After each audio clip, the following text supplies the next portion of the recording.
idea that we were covering for our I4A improvement project was a World Bank crowdfunding idea.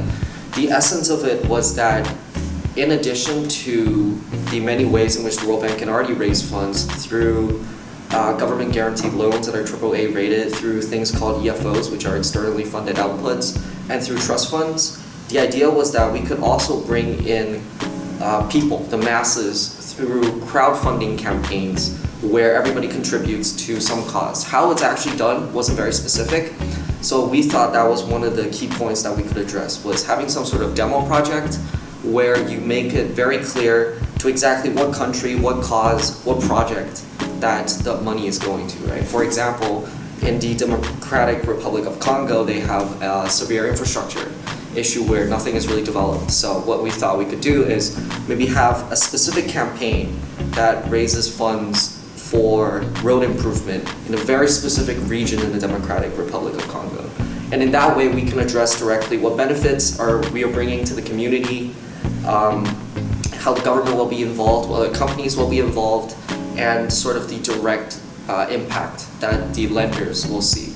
And how we plan on doing this is through the sort of peer lending model. In a broader scale, we're trying to bring this as a source of alternative investment for your average citizen. So in addition to their 401k and their investments in the stock market and municipal bonds, maybe what if you could have like a sort of development impact bond where on the one hand you know you're directly contributing to the development of third world countries, and on the other hand you are gaining some sort of stable financial return that's also guaranteed by the government. So reading through the proposal, it was very much like a technical sort of thing. I had to research exactly what the World Bank was and does, how they raise funds, what the IBRD is, what the IDA is, and how a lot of these loans are structured.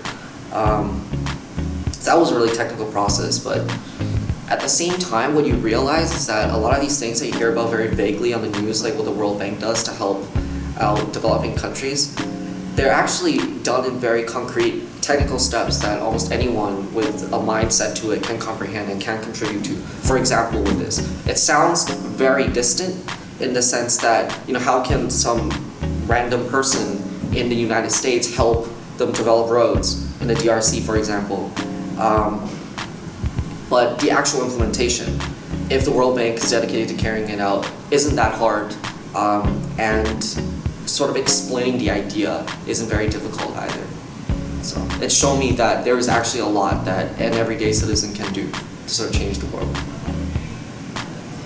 To what extent what you are learning at Wharton is helping you to really come with good, meaningful recommendations? Okay, so Wharton teaches you how to sort of critically analyze certain issues.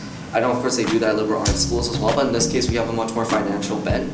And while that lends itself to industry, in a lot of cases, it also helps you understand exactly what to do to help out developing countries in terms of their economies and finances.